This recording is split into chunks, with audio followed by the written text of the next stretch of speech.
सतीश और प्रिया की दो बेटियां थीं, अंजू और संजू। उनकी बड़ी बेटी अंजू का रंग काला था क्योंकि वो अपने पिता पर गई थी, लेकिन संजू दूध जैसी गोरी थी। इसलिए लोग अक्सर अंजू को बहुत ताने मारते थे और संजू की खूब तारीफ करते थे।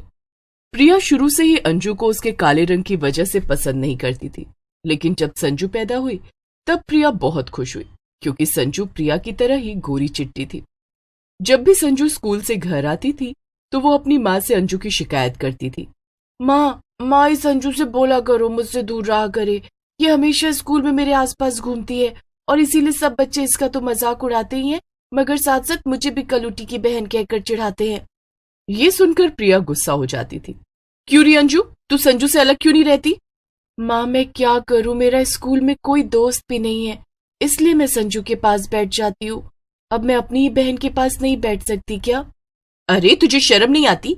तेरे कालेपन की वजह से तेरी जिंदगी तो बर्बाद हो गई है, तो क्या तू साथ साथ अपनी बहन की भी जिंदगी बर्बाद कर देगी? अंजू ये सुनकर रोने लगती है।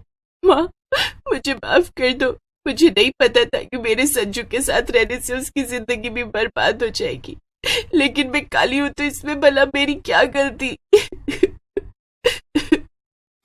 देख लो माँ, अब इसने रोना शुरू कर दिया। माँ इसे छोड़ो, मुझे बहुत भूख लग रही है, आप मुझे खाना खिलाओ ना, इसका तो ये रोज रोज का नाटक है।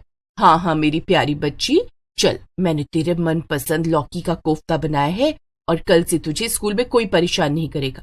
मैंने इस कलूटी को अच्छे से समझा दिया है, ठीक है ना? प्रिया संजू को अपने साथ ले जाती है और फिर चिल्लाते हुए अंजू से कहती है, ए अंजू, तुझे क्या अलग से न्योता दूं? चल आजा खाना खा ले। अपनी तरफ अपनी माँ का ऐसा बर्ताव देखकर अंजू की आंखों में आंसू आ जाते हैं, लेकिन तभी वहां उसके पिता सतीश आते हैं। उनके हाथ में एक मिठाई का डब्बा भी था। सतीश अपनी बेटी अंजू को गले लगा लेता है और उससे कहता है, क्या हुआ मेरी बच्ची को? क्या तुम्हारी बहन और माँ ने फिर से तुमसे कुछ कहा? पापा मेरा रंग काला है, इसलिए मेरी जिंदगी का कोई मतलब नहीं है, फिर मैं जीकर क्या करूंगी? अरे बेटा ऐसा नहीं कहते, तुम मुझे ही देख लो, मेरा भी तो रंग सांवला है ना, तुम्हारी तरह।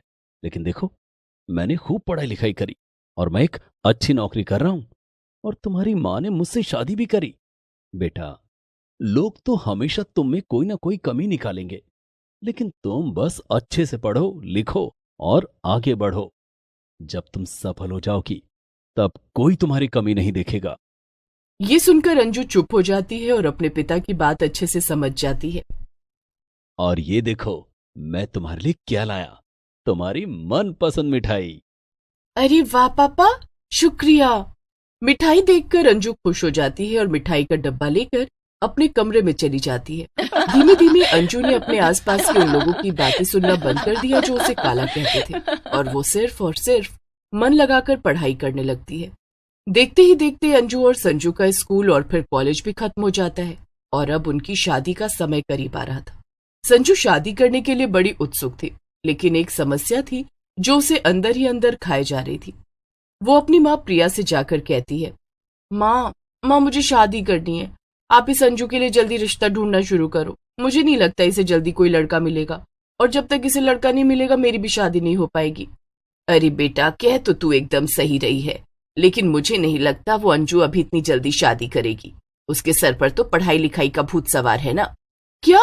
नहीं माँ, मैं नहीं जानती, आप कोई भी उसी के जैसा करलूटा सा लड़का ढूंढकर उसकी शादी कर दो, बस मैं नहीं चाहती कि उसकी वजह से मेरी शादी में भी दिक्कत आए। प्रिया संजू की बात सुनकर सीधा अंजू के पास जाती है। अंजू अपने पिता सतीश के साथ बैठी हुई थी और वो दोनों किसी परीक्षा के बारे में बात कर रहे थे। क्या हुआ प्रिया और संजू, तुम दोनों यहां पर? क्या काम है तुम्हें? हाँ अंजू, मैंने तेरे लिए एक रिश्ता ढूंढा है। मुझे बड़ी मुश्किल से ये एक लड़का मिला है। ये इसकी कपड़ों की दुकान है और बिल्कुल तेरे जैसा है। अब मेरा मतलब दोनों का रंग भी एक ही जैसा है, तो इससे शादी कर ले। और अंजू देख, मना मत करना, वरना वैसे ही तुझे जल्दी कोई लड़का नहीं मिलने वाला। यही बड़ी मुश्किल से मिला है, फिर तेरी शादी होने में सालों लग जाएंगे और मेरा क्या होगा? ये सब सुनकर अंजू को बहुत बुरा लगता है और वो उस लड़के की फोटो को देखते हुए कहती है, नहीं माँ, नहीं संजू, मुझे ये लड़का पसंद नहीं है और मुझे इससे शादी नहीं करनी। और इससे क्या, मुझे अभी किसी भी लड़के से शादी नहीं करनी। अभी तो मैं आगे की पढ़ाई करूंगी और यूपीएससी की परीक्षा दूंगी। ये सुनकर संजू और प्रिया गुस्सा हो जाती हैं। क्या? माँ देखो इसे, ये क्या कह रही है? मैंने कहा था ना ये बहुत नाटक करेगी। और लगता है कि अब ये मेरी जिंदगी बर्बाद करके ही चैन लेगी। अरे कलूटी, तू आगे पढ़ लिख कर क्या करेगी? तुझे कौन सा बड़ा कलेक्टर बन जाना है? बस हमारा समय और पैसा बर्बाद कराएगी तू। चुपचाप शादी कर ले और निकल मेरे घर से बस। प्रिया, ये तुम अंजू से किस तरह बात कर रही हो? उसने कहा ना उसे शादी नहीं करनी, तो बस नहीं करनी। अगर तुम्हें इतनी ही जल्दी है तो हम दोनों मिलकर संजू की शादी पहले कर देंगे। मगर फिर समाज वाले क्या बोलेंगे कि छोटी बहन की शादी पहले कर दी? अरे लोगों को भी तो जवाब देना होता है ना। जिसे जो बोलना है बोलने दो, मुझे कोई फर्क नहीं पड़ता। और ना ही अंजू को। वो पढ़ाई करेगी और आगे चलकर बड़ी अफसर भी बनेगी। तुम बस अपनी दूसरी बेटी की शादी की तैयारी करो। अंजू को अकेला छोड़ दो और अपनी मर्जी से जीने दो। ठीक है, दोनों बाप बेटी का जो जी आए वो करो, मुझे क्या। मैं अपनी बेटी संजू की शादी खूब धूमधाम से कराऊंगी। इस कलूटी को शादी नहीं करनी तो ना करे, ना जाने आगे चलकर इसका क्या होगा। फिर क्या था, प्रिया अगले दिन से संजू के लिए रिश्ते ढूंढने लगती है। और संजू इतनी खूबसूरत थी कि उसके लिए लड़कों की लाइन भी लग जाती है। आखिर में प्रिया एक बहुत अमीर और हैंडसम लड़का पसंद करती है और उससे संजू की शादी कर देती है। संजू अपने अमीर और सुंदर पति के साथ खुशी खुशी रहने लगती है। वहीं उधर अंजू मन लगाकर अपनी यूपीएससी परीक्षा की तैयारी करने लगती है। लेकिन जब भी वो घर से बाहर निकलती थी, लोग उसे शादी न करने और पढ़ाई में समय व्यर्थ करने के ताने मारते थे। यही घर पर उसकी अपनी माँ भी उससे बुरा भला कहती थी। अंजू, तू सिर्फ अपना समय बर्बाद कर रही है। वैसे भी कोई लड़का तुझसे शादी करने को तैयार नहीं होगा, ऊपर से पढ़ाई लिखाई। अरे कभी देखा है किसी काले अफसर को? प्रिया की ऐसी बातें अंजू को बहुत खटकती थी। लेकिन भले ही सभी लोग अंजू को ताने मार रहे थे और उसे बुरा भला कह रहे थे, उसके पिता सतीश हमेशा उसके साथ थे और इसीलिए वो रुकी नहीं। और आखिर में परीक्षा का दिन भी आ गया। अंजू परीक्षा देने चली जाती है और फिर वो अपनी परीक्षा के परिणाम का इंतजार करने लगती है। बेटा अंजू, आज तुम्हारी परीक्षा का रिजल्ट का दिन है और ये देखो, मैं पहले से ही तुम्हारी मनपसंद मिठाई ले आया हूं। अरे पापा, ये मिठाई? मगर कहीं मैं फेल हो गई तो? और माँ की बात सच निकल गई कि काले लोगों की जिंदगी भी उनके रंग की तरह काली होती है, तो फिर मैं क्या करूंगी? नहीं बेटा, तुम चिंता मत करो, सब अच्छा होगा। तुमने इतनी मेहनत जो की है, जो इंसान पूरी लगन से मेहनत करता है उसे फल जरूर मिलता है। हाँ पापा, रिजल्ट आने का समय हो गया, मैं अभी देखती हूँ। तभी अंजू फिर से फोन पर अपना रिजल्ट देखने लगती है और रिजल्ट देखते ही उसकी खुशी का तो कोई ठिकाना ही नहीं रहता। वो खुशी के मारे अपने पापा को गले लगा लेती है और उनसे कहती है, पापा, पापा मैं सफल हो गई परीक्षा में, मैं अफसर बन गई। मैंने सबको गलत साबित कर दिया पापा, मैं सफल हो गई और मेरे साथ साथ आप भी सफल हो गए। मुझे मेरी अफसर बेटी पर गर्व है। अंजू, लो मिठाई खाओ। तभी वहां पर प्रिया आ जाती है और उसे कुछ समझ नहीं आता। अरे अरे, क्या हो रहा है यहाँ? किस बात का इतना शोर है? मैं दिन भर नौकरानियों की तरह घर के काम करती रहती हूँ और अब मैं जरा भी आराम नहीं कर सकती क्या? इतना शोर शराबा मचा रखा है तुम बाप बेटी ने। मेरी बेटी अब अफसर बन गई है, समझ में आया तुम्हें? इसलिए चिल्लाओ मत और उससे जरा तमीज से बात करो। प्रिया कुछ समझ पाती है उससे पहले ही उसके फोन पर कई लोगों और रिश्तेदारों के फोन आने लगते हैं और वो सब प्रिया को बधाइयां देने लगते हैं। वो सब प्रिया को बताते हैं कि अंजू ने पूरे शहर में टॉप किया है और वो अफसर बन गई है। प्रिया को तो अपने कानों पर यकीन ही नहीं हो रहा था। उसे एक झटका सा लगता है और अपनी की हुई सारी गलतियां याद आ जाती हैं। अंजू, मुझे माफ कर दे, मैंने हमेशा तुझे इतना बुरा भला कहा। मैं तो एक अच्छी माँ भी नहीं बन सकी। लेकिन अंजू अपनी माँ को गले लगा लेती है और उससे कहती है, कोई बात नहीं माँ, आज तो खुशी मनाने का दिन है। मुझे आपसे या किसी से भी कोई शिकायत नहीं है। ये ताने ही तो थे जिन्होंने मुझे आगे बढ़ने का हौसला दिया। अब वैसे भी मैं जल्दी ट्रेनिंग के लिए चली जाऊंगी।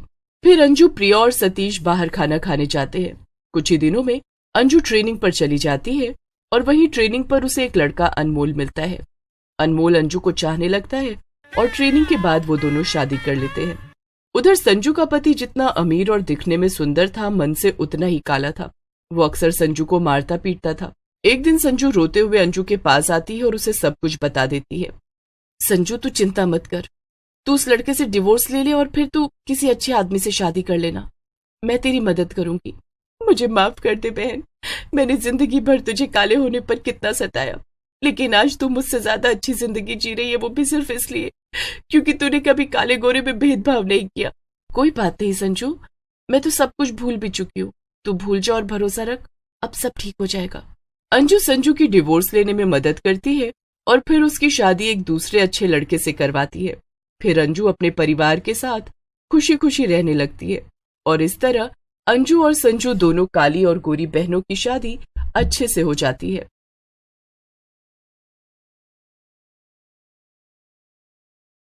संजू और अंजू जुड़वा बहनें थीं, मगर बचपन में ही दोनों के माता पिता नीलेश और सीमा की अक्सर लड़ाई होती रहती थी। एक दिन नीलेश लड़ाई झगड़ों से तंग आकर अलग होने का फैसला करता है। नीलेश और सीमा एक एक बेटी को अपने पास रखने का फैसला भी लेते हैं। तो चलिए अब देखते हैं कि आगे क्या हुआ।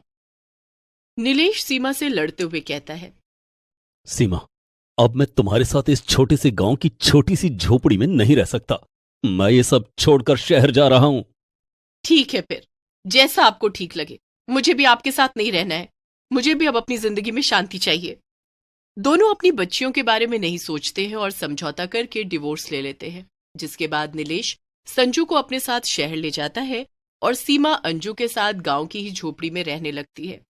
शहर जाकर नीलेश दूसरी शादी कर लेता है और कुछ ही दिनों में वो एक नया बिजनेस करके बहुत अमीर भी हो जाता है। मगर वो अपने काम में इतना व्यस्त हो गया था कि उसे घर में वक्त ही नहीं मिल पाता था, जिसकी वजह से संजू बहुत अकेला महसूस करती थी। उसे इस बात का एहसास ही नहीं था कि संजू शहर में खुश नहीं थी। संजू को अक्सर अपनी बहन और माँ की याद आती थी। एक दिन वो अपने कमरे में बैठकर सोच रही थी, पता नहीं मेरी जुड़वा बहन अंजू वहां गांव में कैसे रह रही होगी। उसे भी मेरी कितनी याद आती होगी। मुझे तो माँ की बहुत याद आती है, मगर ना जाने क्यों पापा को माँ की याद ही नहीं आती। वो तो अंजू को भी भूल गए। संजू खुद से बातें कर ही रही थी कि तभी संजू की सौतेली माँ वहां गुस्से में आ जाती है। क्यों रे संजू, यहाँ क्या कर रही है? बस सारे दिन बैठे बैठे आराम फरमाती रहती है। जरा चलकर मेरे काम में हाथ तो बटाना। संजू की सौतीली माँ उसे बिल्कुल भी पसंद नहीं करती थी और उसको हमेशा सताती रहती थी, लेकिन नीलेश को इस बारे में कुछ भी पता नहीं था। ऐसे ही कई साल बीत जाते हैं और संजू और अंजू दोनों बड़ी हो जाती हैं। दोनों ही दिखने में बहुत सुंदर थीं क्योंकि वो थी तो जुड़वा बहन ही ना। बस फर्क सिर्फ इतना था कि संजू अमीर थी और अंजू गरीब। एक दिन अचानक से बीमार होने की वजह से गांव में ही अंजू की माँ की मौत हो जाती है। अंजू के ऊपर तो मानो दुखों का पहाड़ ही टूट पड़ा था। पहले से ही वो गरीब थी और अब अपनी माँ के बिना वो बेसहारा भी हो गई थी। ये क्या हो गया? पहले पापा और संजू मुझे छोड़कर चले गए और अब माँ तुम भी मुझे छोड़कर चली गई। अब मेरा क्या होगा? मैं कैसे यहाँ अकेले रहूंगी? अंजू काफी देर तक बिना कुछ खाए पिए रोती रही, मगर जल्दी ही अंजू का दुख गुस्से में बदल गया। बस बहुत हो गया। वो संजू वहां शहर में ऐशो आराम से जी रही है और यहाँ मैंने और मेरी माँ ने कितने दुख झेले। माँ की जिंदगी तो दुखों में ही बीत गई, लेकिन मैं ऐसे मर मर कर नहीं जीऊंगी। मैं अब शहर जाऊंगी और उससे भी उसकी सारी खुशियां छीन लूंगी। अंजू तुरंत अपना सामान बांधकर शहर जाने के लिए निकल जाती है। सबसे पहले वो शहर जाकर एक कमरा किराए पर लेती है और फिर वो वहां बैठकर सोचती है, आखिर मैं इतने बड़े शहर में आ तो गई, मगर उस संजू को ढूंढूं तो ढूंढूं कैसे? मुझे तो सिर्फ इतना पता है कि वो किसी कॉलेज में पढ़ती है। तो फिर ठीक है, सबसे पहले मैं वो कॉलेज ही ढूंढूंगी, शायद मुझे संजू वहां दिख जाए। अंजू शहर में लोगों से पता पूछते पूछते कॉलेज तक पहुंच जाती है। वो कॉलेज के बाहर खड़े होकर इतनी बड़ी बिल्डिंग को आश्चर्य से देख रही थी। वाह, ये कितनी बड़ी बिल्डिंग है! मैंने गांव में आज तक दूसरी मंजिल का मकान तक नहीं देखा और यहाँ वो संजू इतनी बड़ी बड़ी बिल्डिंग में पढ़ने आती है। अब बस मैं इसकी जिंदगी को अपना बना लूंगी। अंजू खुद से ऐसे बातें कर ही रही थी कि तभी वहां पर कुछ लोग कार से आ जाते हैं। उनमें से एक लड़की आकर अंजू को गले लगा लेती है। अरे अरे, ये क्या कर रही हो तुम? संजू, तुम कितने दिनों बाद कॉलेज आई? हमें तो लगा था कि अब तुम आओगी ही नहीं। खैर, तुम्हें देखकर बहुत अच्छा लगा। हाँ संजू, मैंने सुना था तुम्हारी तबीयत खराब है। अब तुम ठीक हो ना? अंजू मन ही मन सोचती है, ओह, तो शायद ये मुझे संजू समझ रहे हैं। जरूर ये संजू के कॉलेज के दोस्त होंगे। क्या हुआ संजू, किस सोच में पड़ गई? तबीयत तो ठीक है ना तुम्हारी? हाँ हाँ, मतलब नहीं नहीं, मेरी तबीयत कुछ ठीक नहीं लग रही।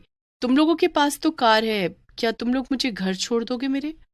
अरे हाँ हाँ, क्यों नहीं संजू, बिल्कुल आओ बैठो आकर, हम तुम्हें छोड़ देंगे। वो सब लोग अंजू को संजू के घर छोड़ देते हैं और चले जाते हैं। हे भगवान, ये इतना बड़ा घर, उस संजू के पास इतना बड़ा मकान और मेरे लिए बस वो टूटी फूटी झोपड़ी। वाह, किस्मत का खेल भी कितना निराला होता है। लेकिन अब मैं अपनी किस्मत खुद लिखूंगी। अंजू चुपके से घर के पीछे की तरफ जाती है और खिड़की से अंदर झांकने लगती है। अंजू को सीधा संजू का ही कमरा दिखता है। कमरा दिखने में बड़ा सुंदर था, मगर संजू अंदर सो रही थी। आहा हा हा, देखो तो महारानी को कैसे पड़े पड़े सो रही है, अभी सबक सिखाती हूँ इसे। अंजू खिड़की से कमरे के अंदर कूद जाती है और संजू के मुंह पर बेहोश करने वाला स्प्रे छिड़क देती है, जो उसने शहर आते ही खरीद लिया था। वो किसी तरह संजू को घसीट कर कमरे से बाहर ले जाती है और अपना मुंह बांध लेती है। Rickshaw, rickshaw! अंजू की आवाज सुनकर एक रिक्शा रुक जाता है। भैया, ये मेरे साथ मरीज है, ये चक्कर खाकर बेहोश हो गई है, आप जरा इन्हें मेरे साथ रिक्शे में बिठा दीजिए ना। हाँ हाँ मैडम, रुकिए, मैं अभी आपकी मदद करता हूँ। इसके बाद अंजू रिक्शे में बैठकर संजू को अपने किराए पर लिए हुए कमरे में ले जाती है और उसे वहीं पर एक कुर्सी से बांध देती है। इतना ही नहीं, अंजू संजू से कपड़े भी बदल लेती है और उसकी जगह ले लेती है। थोड़ी देर में संजू को होश आ जाता है। ये ये मैं कहाँ हूँ? ये मेरा घर तो नहीं है। तभी अंजू संजू के सामने आ जाती है। क्या? मेरी हमशक्ल, यानी अंजू? अंजू, ये तू है मेरी प्यारी बहन? तूने मुझे बांध क्यों रखा है मेरी बहन? पता है मैंने तुझे कितना याद किया। हा हा हा, अब ये सब झूठा नाटक करने की कोई जरूरत नहीं है। मैं तेरी इन चालों में नहीं फंसूंगी। अब मैं वो मासूम अंजू नहीं रही कि कोई भी मुझे अकेला छोड़कर और बेवकूफ बनाकर चला जाएगा।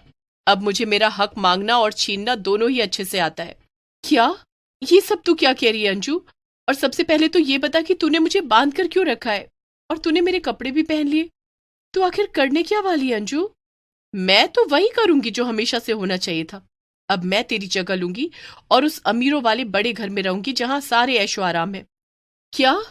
ऐसा कुछ भी नहीं है अंजू, तू गलत समझ रही है। वहां कोई आराम नहीं है, वहां तो बस दुख ही दुख है। संजू चीखती चिल्लाती रहती है, पर अंजू उसकी एक भी बात नहीं सुनती और उसे वहीं छोड़कर संजू के घर चली जाती है। वहां जाकर वो चुपचाप अपने बेड पर वापस से सो जाती है, जहां पर पहले संजू सो रही थी। तभी वहां संजू की सौतेली माँ दिव्या आ जाती है। ए संजू की बच्ची, मेरे इस आलीशान कमरे में पड़ी पड़ी कब तक सोएगी? जल्दी उठ, तेरा बाप चला गया काम पर। अब उठकर घर का सारा काम कर और मुझे वो तबीयत खराब होने की सारी बकवास मत बताना, समझी? सौतेली माँ की ऐसी कड़वी बातें सुनकर अंजू एकदम दंग रह जाती है। सच तो ये था कि संजू के पिता के सामने सौतेली माँ संजू को बड़े प्यार से रखती थी, मगर उनके बाहर जाते ही वो उस पर अत्याचार करती थी। यही नहीं, रात में दिव्या संजू को घर के स्टोर रूम में सोने को कहती थी। संजू भी सीधी होने के कारण कुछ नहीं बोल पाती थी, क्योंकि अगर उनके पिता को यह सब पता चल जाता तो वो सौतेली माँ को घर से निकाल देते। अंजू थोड़ी ही देर में समझ जाती है कि चीजें जितनी अच्छी दिख रही थी उतनी अच्छी थी नहीं, लेकिन वो बिना कुछ बोले दिन भर काम करती है। रात में जब अंजू संजू के पिता घर आते हैं, उन्हें देखकर अंजू की आंखें भर आती हैं और वो दौड़कर उन्हें गले लगा लेती है। पापा, मैंने आपको बहुत याद किया, आप कहाँ थे अब तक? अरे क्या हो संजू बेटा, तुम रो क्यों रही हो? मैं तो काम पर गया था बस। क्या तुम्हारी तबीयत अभी भी खराब है? दिव्या, तुमने इसको दवाई नहीं दी क्या? अरे नहीं नहीं, मैंने दवाई दी थी ना, शायद दवा ने असर नहीं किया होगा। फिर क्या बात है संजू बेटा, चलो हम सब साथ में खाना खाते हैं, फिर तुम्हें अच्छा लगेगा। रात का खाना खाने के बाद नीलेश और दिव्या अपने कमरे में सोने चले जाते हैं, मगर अंजू को स्टोर रूम में नींद नहीं आ रही थी। हे भगवान, इस अंधेरे कमरे में कितने मच्छर हैं और यहाँ कितना अंधेरा भी है। ये सब वैसा तो नहीं जैसा मैंने सोचा था। तभी अचानक से अंजू उठकर बैठ जाती है। अरे, मैं संजू को तो भूल ही गई। पापा की और संजू के दोस्तों की बातें सुनकर लग रहा था कि संजू कुछ समय से बीमार थी और उसने कुछ खाया भी नहीं होगा। मैं अभी उसके लिए कुछ खाने को ले जाती हूँ। अंजू चुपके से उठती है और किचन में से थोड़ा खाना लेकर घर से निकल जाती है, मगर अंजू को घर से बाहर जाते हुए उसके पिता नीलेश देख लेते हैं। अरे, ये संजू इतनी रात गए कहाँ जा रही है? नीलेश अंजू का पीछा करने लगता है। थोड़ी ही देर में अंजू अपने किराए के कमरे में पहुंच जाती है। अंदर जाकर वो संजू से बात करने लगती है और नीलेश खिड़की से सब सुन लेता है। संजू मेरी बहन, मुझे माफ कर दे। मैंने तुझे गलत समझा। माँ के मरने के बाद मेरा सारा दुख गुस्से में बदल गया और मैं तुझसे नफरत करने लगी, क्योंकि मुझे लगता था कि यहाँ शहर में तेरे पास सब कुछ है। क्या माँ अब इस दुनिया में नहीं रही? हे भगवान, मैं उनसे मिलने के लिए तरसती रही और आज मुझे ये सब सुनने को मिल रहा है। मेरी बहन, मेरी बहन, मुझे माफ कर दे कि तुझे गांव में अकेले रहना पड़ा, पर मैं भी तो तब छोटी थी जब मम्मी पापा अलग हुए। मैं क्या ही कर सकती थी। यहाँ भी मैंने बहुत दुख झेले हैं। हाँ, मैंने सब कुछ देखा, मगर तुम्हारी सौतेली माँ तुमसे इस तरह का व्यवहार करती है तो तुमने पापा को कुछ क्यों नहीं बताया? अगर मैं उन्हें बताती कि माँ मुझे खाना नहीं देती, मुझसे घर का काम करवाती है और मुझे मारती पीटती भी है, तब पापा उन्हें घर से निकाल देते। और इस औरत ने मुझे धमकी दी थी कि अगर पापा ने उसे घर से निकाला तो वो मुझे और पापा दोनों को मौका देखकर मार देगी। मैं बहुत डर गई थी, इसलिए कुछ भी नहीं कर पाई। पर नीलेश खिड़की से ये सब सुन लेता है और कमरे के अंदर आ जाता है। क्या मेरे घर में इतने सालों से ये सब चल रहा था और मैं जान ही नहीं पाया? मुझे माफ कर दो बेटी। संजू, मैं अपने कामों में इतना व्यस्त हो गया कि मैं घर पर ध्यान ही नहीं दे पाया। और बेटी अंजू, तुम्हें और तुम्हारी माँ को गांव में अकेला छोड़ने के लिए मुझे माफ कर दो। संजू और अंजू दोनों रोते हुए अपने पिता को गले लगा लेती हैं। मगर अब ऐसा नहीं होगा। अब हम सब साथ में रहेंगे, एक परिवार की तरह। और उस दिव्या को तो मैं अभी जाकर घर से निकाल दूंगा। और इतना ही नहीं, मैं उसे सीधा पुलिस के हवाले करूंगा।